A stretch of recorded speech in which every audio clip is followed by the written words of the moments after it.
क्या इस जन्म के कर्मों का फल इसी जन्म में मिलता है? यदि हां, तो पूर्व जन्म के कर्मों के फल का क्या होता है और पूर्व जन्म के कर्मों का फल किसे और कब मिलता है? नमस्कार प्रिय मित्रों, कर्म और फल मनुष्य के जीवन व्यतीत क्रियाओं के अनुसार होता है। हमारा पूर्व जन्म कब कहां कैसे था, शायद ही किसी को पता हो, क्योंकि जब इंसान जन्म लेता है तो वह एक शिशु के रूप में होता है और जब वह बड़ा होता है तो संसार के मायाजाल में फंस जाता है। इंसान के कर्मों का फल उसके जीवन के आधार के अनुसार होता है। तो पुनर्जन्म क्या है और क्या हमारे कर्म जन्म से लेकर मौत तक हमारा अनुसरण करते हैं? गीता में भगवान श्री कृष्ण ने अर्जुन को यह बात समझाई थी कि लोगों को उनके कर्मों का फल हमेशा मिलता है। आपने महसूस किया होगा कि जो लोग अच्छे कर्म करते हैं वो परेशान रहते हैं, वहीं जो बुरे कर्म करते हैं वो खुशी से रह रहे होते हैं। अच्छे कर्म करने वाले परेशान होते हैं कि आखिर उन्हें इतनी परीक्षा क्यों देनी पड़ रही है, जबकि जो अधर्म की राह में हैं वो खुश हैं और जिंदगी का लुत्फ उठा रहे हैं। अगर आपके मन में भी यह सवाल आया है तो आज हम आपको इसका जवाब देंगे। ये जवाब वो है जो भगवत गीता में लिखा है और जो श्री कृष्ण ने अर्जुन को दिया था। भगवत गीता में वर्णित कथा के अनुसार जब भी अर्जुन के मन में कोई दुविधा होती थी तो वो श्री कृष्ण के पास पहुंच जाते थे।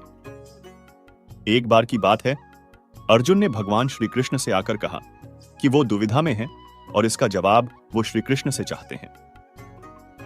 श्री कृष्ण ने पूछा कि क्या सवाल है? अर्जुन ने कहा, मुझे ये जानना है कि अच्छे लोगों के साथ हमेशा बुरा ही क्यों होता है, वहीं बुरे लोग खुशहाल दिखते हैं, और क्या पुनर्जन्म में भी पिछले कर्मों का फल मिलता है? अर्जुन के मुंह से ऐसी बातें सुनकर श्री कृष्ण मुस्कुराए और कहा, मनुष्य जैसा सोचता है और महसूस करता है वैसा कुछ नहीं होता है, बल्कि अज्ञानता की वजह से वो सच्चाई नहीं समझ पाता है। अर्जुन उनकी ये बात समझ नहीं पाए। इसके बाद श्री कृष्ण ने क्या कहा, वो बात हम इस वीडियो में जानते हैं। अगर आप भगवान श्री कृष्ण की पवित्र बातों को सुनना और समझना चाहते हो तो वीडियो को लास्ट तक पूरा देखें, क्योंकि इस वीडियो में आपको वह ज्ञान मिलेगा जो आपको कहीं और नहीं मिला होगा। श्री कृष्ण ने अर्जुन से कहा, पार्थ, मैं तुम्हें एक कथा सुनाता हूं। उसे सुनकर तुम समझ जाओगे कि हर प्राणी को उसके कर्म के हिसाब से ही फल मिलता है। प्रकृति हर किसी को अपनी राह चुनने का मौका देती है। अब वो मनुष्य की इच्छा पर निर्भर करता है कि उसे धर्म की राह चुननी है या अधर्म की। कथा शुरू करते हुए श्री कृष्ण ने कहा, एक नगर में दो पुरुष रहा करते थे। एक पुरुष व्यापारी था जिसके जीवन में धर्म की बहुत महत्ता थी। वो पूजा पाठ में यकीन रखता था। वो हर रोज मंदिर जाता था और दान धर्म भी करता था और हर रोज भगवान की पूजा करता था। वहीं दूसरा पुरुष बिल्कुल विपरीत था। वो हर रोज मंदिर तो जाता था, लेकिन पूजा करने नहीं, बल्कि मंदिर के बाहर से जूते चप्पल चुराने। उसे दान और धर्म से कोई लेना देना नहीं था और उसे भगवान पर विश्वास नहीं था। समय बीतता गया और एक दिन बहुत जोर की बारिश हो रही थी। इस वजह से मंदिर में पुजारी के अलावा कोई नहीं था। यह बात जब दूसरे पुरुष को पता चली तो उसने कहा कि यह सही मौका है मंदिर का धन चुराने का। पंडित से नजर बचाकर उसने मंदिर का सारा धन चुरा लिया। उसी समय धर्म कर्म में विश्वास रखने वाला व्यक्ति भी मंदिर पहुंचा। दुर्भाग्य से मंदिर के पुजारी ने उसे ही चोर समझ लिया और चिल्लाने लगे। वहां लोग एकत्र हो गए और उसे बहुत मारा। किसी तरह वो बचते बचाते वहां से निकला तो दुर्भाग्य ने उसका साथ वहां भी नहीं छोड़ा। मंदिर के बाहर वो एक गाड़ी से टकरा गया और घायल हो गया। फिर वो व्यापारी लंगड़ाते हुए घर जाने लगा तो रास्ते में उसकी मुलाकात उस पुरुष से हुई जिसने मंदिर से धन चुराया था। उसने कहा, आज तो मेरी किस्मत चमक गई, एक साथ इतना सारा धन मिल गया। यह सब देखकर उसे बहुत बुरा लगा और उसने अपने घर से भगवान की सारी तस्वीरें निकाल दी। कुछ सालों बाद दोनों की पुरुषों की मृत्यु हो गई। मरने के बाद जब दोनों यमराज की सभा में पहुंचे और भले पुरुष ने दूसरे व्यक्ति को देखा तो उसे बहुत गुस्सा आया। उसने क्रोधित होकर यमराज से पूछ ही लिया, मैं तो हमेशा अच्छे कर्म करता था, दान में विश्वास रखता था, उसके बदले जीवन भर मुझे अपमान और दर्द ही मिला और इस व्यक्ति को नोटों से भरी पोटली। आखिर ऐसा भेदभाव क्यों? इस पर यमराज ने कहा, पुत्र, तुम गलत समझ रहे हो। जिस दिन तुम्हारी गाड़ी से टक्कर हुई थी वो दिन तुम्हारे जीवन का आखिरी दिन था, परंतु तुम्हारे अच्छे कर्मों की वजह से तुम्हारी मौत सिर्फ एक छोटी से चोट में बदल गई। तुम इस दुष्ट व्यक्ति के बारे में जानना चाहते हो। दरअसल इसके भाग्य में राजयोग था, मगर इसके कुकर्मों और अधर्म की वजह से वो सिर्फ एक छोटी सी धन की पोटली में बदल गया। कथा सुनाने के बाद श्री कृष्ण अर्जुन से कहते हैं, पार्थ, क्या अब तुम्हें तुम्हारे सवाल का जवाब मिल गया? ऐसा सोचना कि भगवान तुम्हारे कर्मों को नजरअंदाज कर रहे हैं, यह बिल्कुल भी सत्य नहीं है। भगवान हमें कब क्या किस रूप में दे रहा है मनुष्य को समझ में नहीं आता है, मगर आप अच्छे कर्म करते रहें तो भगवान की कृपा हमेशा बनी रहती है। इसलिए अपने अच्छे कर्मों को बदलना नहीं चाहिए, क्योंकि उसका फल हमें इसी जीवन में मिलता है।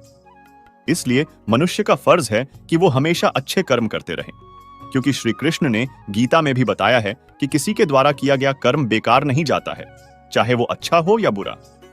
बहुत से लोग नास्तिक होते हैं, लेकिन फिर उनके साथ ऐसा कुछ होता है कि वे भगवान में विश्वास करने लग जाते हैं। दोस्तों, एक बार की बात है, एक बार भोला नाम का एक आदमी था।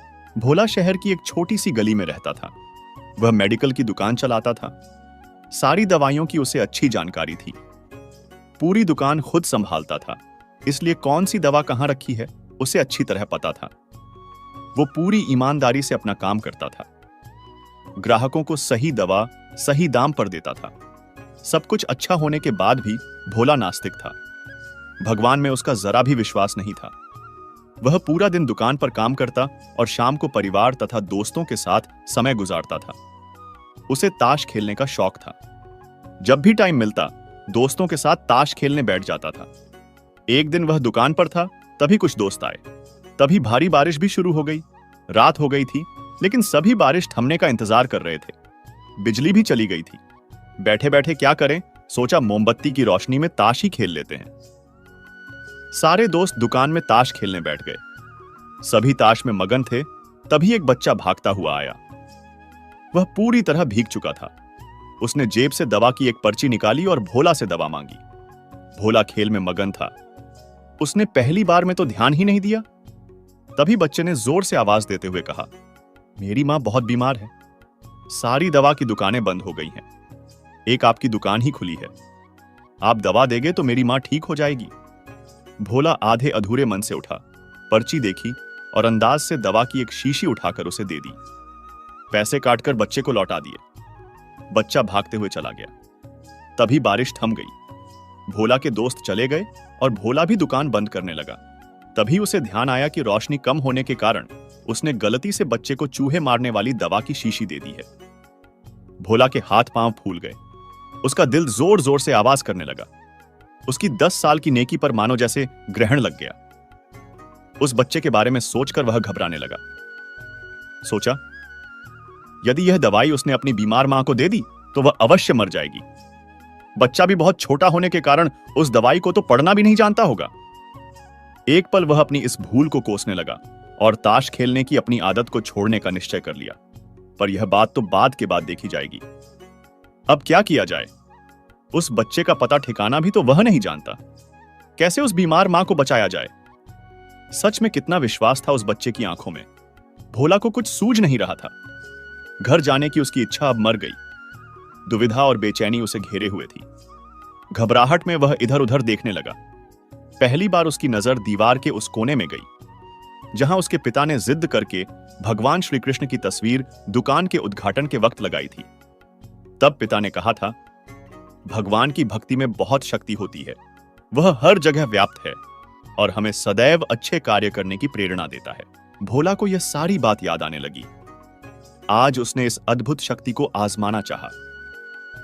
उसने कई बार अपने पिता को भगवान की तस्वीर के सामने हाथ जोड़कर आंखें बंद करते हुए पूजा करते देखा था। उसने भी आज पहली बार कमरे के कोने में रखी उस धूल भरी कृष्ण की तस्वीर को देखा और आंखें बंद कर दोनों हाथों को जोड़कर वहीं बैठ गया। कुछ देर बाद वह छोटा बच्चा फिर दुकान में आया। भोला के पसीने छूटने लगे। वह बहुत अधीर हो उठा। पसीना पोंछते हुए उसने कहा, क्या बात है बेटा, तुम्हें क्या चाहिए? बच्चे की आंखों से पानी छलकने लगा। उसने रुकते रुकते कहा, बाबूजी, मां को बचाने के लिए मैं दवाई की शीशी लिए भागे जा रहा था। घर के करीब पहुंच भी गया था। बारिश की वजह से आंगन में पानी भरा था और मैं फिसल गया। दवाई की शीशी गिरकर टूट गई। क्या आप मुझे वही दवाई की दूसरी शीशी दे सकते हैं बाबूजी? बच्चे ने उदास होकर पूछा। हाँ हाँ, क्यों नहीं, भोला ने राहत की सांस लेते हुए कहा। लो यह दवाई। पर उस बच्चे ने दवाई की शीशी लेते हुए कहा, पर मेरे पास तो पैसे नहीं है, उस बच्चे ने हिचकिचाते हुए से कहा। भोला को उस पर दया आई। कोई बात नहीं, तुम यह दवाई ले जाओ और अपनी मां को बचाओ। जाओ जल्दी करो, और हां, अब की बार जरा संभल के जाना। लड डहका। अच्छा बाबूजी, कहता हुआ खुशी से चल पड़ा। अब भोला की जान में जान आई। भगवान को धन्यवाद देता हुआ अपने हाथों से उस धूल भरी तस्वीर को लेकर अपनी धोती से पोंछने लगा और अपने सीने से लगा लिया। और उसे समझ में आ गया कि भक्त अगर सच्चे मन से भगवान को याद करें तो भगवान उसकी रक्षा जरूर करते हैं और भगवान उनके सारे संकट हर लेते हैं। दोस्तों, जब हमें अगले जन्म का बोध ही नहीं होगा तो हम क्यों सिर्फ अच्छे ही कर्म करें? कैसे जाने कि कोई घटना हमारे पूर्व जन्म के कर्म का परिणाम है या इस जन्म के कर्म का? किन कर्मों के प्रभाव से किन्नरों का जन्म होता है? क्या सच में पूर्व जन्म के कर्मों का फल इस जन्म में भोगना होता है? अगर ऐसा है तो पूर्व जन्म के किस कर्म की सजा इस जन्म में बेरोजगारी और विवाह में बाधा के रूप में है? पिछले किसी जन्म में पूर्वजों की काफी जायदाद मिली। पत्नी कहती रही कि कुछ दान करें पर टालते रहे और धीरे धीरे धन की कमी भी होने लगी, इसलिए दान या किसी भलाई के काम के लिए बजट नहीं रखा। ऐशो आराम का जीवन जिए जिसमें पत्नी की बहुत उपेक्षा हुई। उपरोक्त जन्म के तुरंत बाद ही वर्तमान जन्म हुआ हो, जरूरी नहीं है। बेरोजगारी अथवा पैसा कमाने का पूर्व जन्म पर नहीं, बल्कि पुरुषार्थ पर अवलंबन है, और समय पर पुरुषार्थ करके पैसा नहीं कमाया, इसलिए अब शादी भी नहीं हो रही है। अगर आप बगैर हाथ या पैर के दिव्यांग पैदा होते तो कह सकते थे कि पूर्व जन्म के किसी कर्म की सजा इस जन्म में बेरोजगारी और विवाह में बाधा रूप में हुई है। क्या सच में पूर्व जन्म के कर्मों का फल इस जन्म में भोगना होता है? तो यह बात तो आप सबको भी पता ही होगी कि अगर हम कुछ कमाई भी नहीं कर रहे हैं और हमारी शादी नहीं हुई तो उसकी वजह हम खुद ही है। क्योंकि गरीब पैदा होना कोई गलत बात नहीं है, लेकिन गरीब ही मर जाना बहुत ही गलत बात है। क्योंकि अगर हमारे हाथ पैर सही सलामत है तो हम सब कुछ कर सकते हैं, और आजकल तो जिन लोगों के हाथ पैर भी नहीं है वह लोग भी देश में नाम कमा रहे हैं। यह बात बिल्कुल सही है। हमारे इस जन्म में हमारे जन्म से मृत्यु तक जो कुछ भी मिलते हैं वह सारे पूर्व कर्म का फल है। यह सारे संजोग रूपी कर्म फल पाने के वक्त अज्ञानता से हम नए कर्म बीज होते हैं या डालते हैं जिसका फल हमें जरूर मिलेगा। उदाहरण के तौर पर पक्के आम खाने के बाद जब हम उसकी गुठली जमीन में बोते हैं और खाद पानी वगैरह देते हैं तो उसका फल तुरंत नहीं मिलता, बल्कि 4-5 साल बाद पहला फल गर्मी के सीजन में ही मिलता है। वैसा ही हमारे कर्मों का फल का हिसाब किताब है। पूर्व जन्म में यदि हमने किसी को दुख दिया तो इस जन्म में हमें वह दुख के 3-4 गुना दुख इस जन्म में पाते हैं, चक्रवृद्धि ब्याज जैसा। उससे उल्टा पूर्व जन्म में हमने किसी को सुख दिया तो वह भी 3-4 गुना होकर मिलता है। इस जन्म में मिलने वाले सुख दुख के प्रमाण को देखकर हमें समझना चाहिए कि जैसा हमने कर्म किया, जैसा बोया वैसा फल मिला। तो हमें सारा जगत या जो भी मनुष्य हमें मिलता है वह निर्दोष ही दिखेगा और हमें निरंतर बहुत शांति रहेगी। निज दोष से सारा जगत निर्दोष दिखेगा। अब दोस्तों, आपके दिमाग में यह सवाल आया होगा कि क्या कर्म के आधार पर दूसरा जन्म निश्चित होता है? क्या ईश्वर इतना कमजोर और असहाय है कि इस जन्म के कर्मों का फल अगले जन्म में देता है? क्या यह सत्य है कि मनुष्य के कर्मों की सजा उसके पिछले जन्मों के कर्मों के अनुसार ही मिलती है? यह निष्काम कर्म की बात क्या है? ऐसा क्यों कहा जाता है कि संसार कर्म प्रधान है? क्या यह सच है पूर्व जन्म के कर्मों का फल इस जन्म में भी मिलता है? सभी कर्मों का फल तुरंत मिले यह जरूरी नहीं। जिस कर्मों का फल पूर्व जन्म में नहीं भुगता वही इस जन्म में भुगतना होगा, दोबारा भुगतने की जरूरत नहीं है। जी हां, यह 100% सच है। क्या इंसान अपने इस जन्म में जो भी है वो अपने पिछले कर्मों की वजह से है, या फिर इस जन्म के कर्मों की सजा या इनाम इसी जन्म में मिल जाता है? पिछले जन्मों के संचित कर्मों से यह जन्म मिला है, लेकिन कुछ भी बनने के लिए इस जन्म के कर्मों का होना भी अत्यंत आवश्यक है। बिना कर्म किए कुछ नहीं होता है। संचित पूर्व जन्मों के और क्रियमाण वर्तमान जीवन के। दोनों प्रकार के कर्मों का फल हमारा जीवन है। अब क्या पिछले जन्म के कर्मों को टाला जा सकता है? बिल्कुल। तलवार की चोट सुई की चोट बनकर आएगी जीवन में। कर्म फल प्रारब्ध बनकर कई जीवन में पीछा करते हैं। जैसे भूखा बछड़ा भूख लगने पर मां को तलाश ही लेगा, दूध पीने को उसी प्रकार।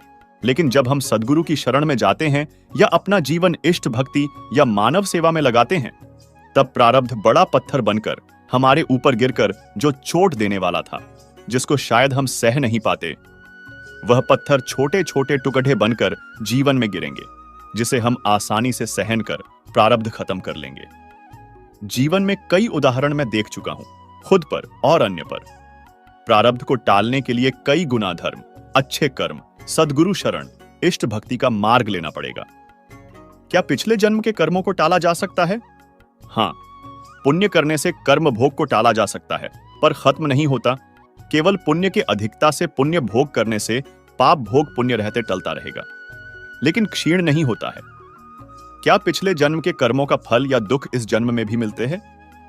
पिछले जन्मों का कर्म का फल इस जन्म में बिल्कुल मिलता है, लेकिन आप अच्छा कर्म करेंगे तो आपको लाभ इस जन्म में जरूर मिलेगा।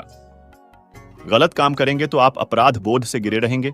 न केवल पिछले एक ही जन्म का, अपितु जब तक किसी कर्म का भुगतान नहीं होता है, तब तक पिछले अनेक जन्मों के कर्म भी संचित रह सकते हैं। यह ईश्वरीय व्यवस्था है, इसे पूर्णतया कोई नहीं जान सकता है। जब हमारा जन्म ही पिछले जन्म के कर्मों के आधार पर होता है, तो पिछले जन्म के कर्मों के भोग पर संदेह क्यों? और जिसे हम सब भाग्य कहते हैं, वह भी तो कर्म फल ही है। पूर्वकृत कर्म जो कि पिछले जन्मों में जीव ने किए हैं, उन्हीं से उसके संस्कारों का निर्माण होता है। ये संस्कार सूक्ष्म शरीर के अंतःकरण के चित्त की स्मृति में संचित होते रहते हैं। इन्हीं संस्कारों का कुछ चुना हुआ भाग वर्तमान के जीवन में भोगने हेतु चुना जाता है। इस चुने हुए संस्कार के भाग को प्रारब्ध कहते हैं। यदि प्रारब्ध में अच्छे कर्मों से बने संस्कार चयनित हैं, तो जीव को वर्तमान में अच्छे भोग भोगने को प्राप्त होंगे। इसी प्रकार मिश्रित व बुरे प्रारब्ध को भी समझा जाए। यद्यपि प्रारब्ध भोगने में किसी प्रकार की स्वतंत्रता जीव की नहीं है, क्योंकि ईश्वर कर्म फल भोग का नियंता है। जैसे कर्म वैसा भोग, पर जीव कर्म करने हेतु स्वतंत्र है। कर्म करने में कोई परतंत्रता ईश्वर ने जीव पर नहीं थोपी है। जीव चाहे अच्छे कर्म करे या बुरे, वही उसका फल भोग करेगा। यदि किसी का प्रारब्ध उत्तम है, तो उस जीव के भोग उत्तम दिखेंगे। यदि वह गलत कर्म भी कर रहा है, तो जब तक उत्तम भोग समाप्त न हो जाएगा, वह उत्तम फल भोगता हुआ दिखेगा। पर अभी तो वह बुरे कर्म खूब कर रहा है। जैसे ही उस जीव का उत्तम भोग समाप्त हो जाएगा, उसके बुरे कर्मों का फल भोग प्रारंभ हो जाएगा। इसलिए जो पूर्वकृत कर्म है, वो वर्तमान का भाग्य है, और जो अभी वर्तमान के कर्म हैं, वो आगामी भाग्य बनाएंगे। जिस जन्म में कर्म करते हैं, यदि किसी कारणवश उसी जन्म में फल प्राप्त नहीं हुआ, तो आगे के किसी जन्म में उसका फल मिलता है। देवी भागवत में बताया गया है, अवश्यमेव भोक्तव्यं कृतं कर्म शुभाशुभम। और भविष्य पुराण कहता है, इह जन्म कृतं कर्म पर जन्मानि प्राप्यते। भीष्म पितामह तीर के शैया पर पड़े पड़े प्राण त्यागे, यह उनके 100 जन्म पहले का कर्म फल था। क्या पूर्व जन्म में किए हुए कर्मों का फल इस जन्म में भुगतना होता है? 2 साल की बच्ची के साथ यौन हिंसा होती है। अगर कोई कहे कि भगवान ने उसे पुराने जन्मों के पाप की सजा दी है, तो ऐसी बातों पर मैं यकीन नहीं करता। इतना क्रूर तो किसी भी देश का कानून नहीं जो किसी भी गलती की ऐसी पाशविक सजा दे। तो फिर वह भगवान जो सबका पालनहार है, दयावान है, वह ऐसा कैसे कर सकता है? जब हमें अपना पुराना जन्म याद नहीं, तो फिर पुराने जन्म के कर्मों का फल अगले जन्म में मिलने का औचित्य भी क्या है? कोई व्यक्ति इस जन्म में अंधाधुंध पाप किए जा रहा है और भगवान उसे पुराने जन्म के कर्मों की वजह से खुशियां दे, यह तो बहुत ही अजीब बात हुई। पिछले जन्म के कर्मों का फल इस जन्म में क्यों, उसी जन्म में क्यों नहीं हिसाब बराबर किया जाए? पिछले जन्म में जो था, वह व्यक्ति कोई और था। गीता में कहा गया है कि आत्मा पुराने वस्त्र छोड़कर नए वस्त्र धारण कर लेती है। इसलिए इस नए जन्म में नए वस्त्र रूपी शरीर वाला व्यक्ति भी कोई और है। किसी एक व्यक्ति के कर्मों का इनाम या सजा किसी दूसरे व्यक्ति को नहीं दिया जा सकता। यह अन्याय है, और 2 साल के बच्चों को सजा देना तो अत्यंत जाहिल है। तो आप कहेंगे कि फिर ऐसा होता क्यों है कि कोई व्यक्ति पाप भी करे तब भी समृद्ध होता है और कोई व्यक्ति ईमानदार होते हुए भी यातनाएं सहता है? यही सवाल सभी समस्याओं का कारण है। इसी सवाल का जवाब देने के लिए पुराने जन्मों के कर्मों के फल वाला वाहियात स्पष्टीकरण दे दिया गया है। इस सवाल का जवाब दिया जाना अति आवश्यक था, क्योंकि यह बहुत ही खतरनाक सवाल है। ऐसा सवाल दिमाग में आ जाए तो व्यक्ति नास्तिक बन सकता है। अर्थात भगवान ने दुनिया बनाई तो सही, लेकिन अब दुनिया स्वयं चल रही है। या फिर वह खुद का ऐसा कोई जवाब मिल सकता है कि भगवान किसी स्कूल प्रिंसिपल की तरह स्कूल के मामलों में केवल कभी कभी दखल देता है। सबसे बड़ी बात यह है कि वह सोचने लगेगा। वह नहीं मानेगा कि सब कुछ भगवान करवा रहा है और जो होता है वह अच्छे के लिए होता है। जो होता है वह उसे अच्छे के लिए बनाने के लिए संघर्षशील हो जाएगा। कोई आदमी अपने हिंदू या मुस्लिम होने पर गर्व नहीं करेगा, क्योंकि जब उसने इसके लिए कुछ किया ही नहीं तो गर्व कैसा। इसलिए बताया जाता है कि यह पुराने जन्मों के कर्मों का फल है। व्यक्ति अगले जन्म में भी उसी धर्म में पैदा होने की इच्छा व्यक्त नहीं करेगा। वह जान जाएगा कि सभी धर्मों के लोग एक ही भगवान ने बनाए हैं। उसका हिंदू होना मात्र इसलिए है क्योंकि उस हिंदू परिवार में जो भी बच्चा पैदा होता तो वह हिंदू ही होता। इसके पीछे भगवान की कोई योजना नहीं है। हिंदू चाहे तो धर्म परिवर्तन करके मुस्लिम बन सकता है और मुस्लिम हिंदू बन सकता है। इससे भी ज्यादा रोचक तो यह है कि मुस्लिम होने पर भी वेद या गीता पढ़ने पर कोई पाबंदी नहीं है। हिंदू भी बिना धर्म परिवर्तन किए बिना पढ़ सकते हैं।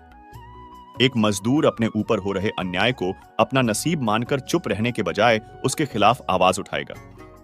वह जान जाएगा कि किसी के महंगे कपड़ों को सलाम ठोकने की कोई जरूरत नहीं। वह जान जाएगा कि भगवान उसके बच्चों के भूख से तिल मिलाने के लिए जिम्मेवार नहीं है। भगवान उसके बच्चों को मजदूर बनने के लिए मजबूर नहीं करता, बल्कि एक व्यवस्था है जो अमीर को अमीर और गरीब को गरीब बनाने पर तुली है। अगर हम अपने कर्मों का फल इसी जन्म में पाते हैं तो हम शायद ही कभी इनका कारण समझ पाएं कि भगवान कर्म की सजा इसी जन्म में क्यों नहीं देते। अगले जन्म में तो हमें हमारे किए कर्म याद भी नहीं होते हैं। फिर हम या तो भगवान से शिकायत करते हैं कि हमारे साथ ऐसा क्यों इसी जन्म में हो, तो हमें गलती का एहसास हो और हम सुधार सकते हैं। कर्म फल का सिद्धांत मानव जीवन को दिशा देने के लिए है। जहां गरीबी थी वहां कयामत का सिद्धांत चला और जहां अमीरी थी वहां पुनर्जन्म का सिद्धांत चला।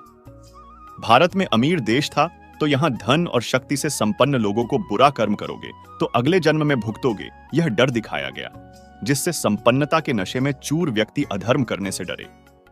लेकिन जहां गरीबी थी वहां यह पुनर्जन्म का भय नहीं चलना था। काहे कि जब इसी जन्म में लाले पड़े हैं तो अगले जन्म की चिंता किसे होगी। तो फिर वहां कयामत का सिद्धांत चला कि क्या इस जन्म के कर्मों का फल इसी जन्म में मिलता है? यदि हां तो पूर्व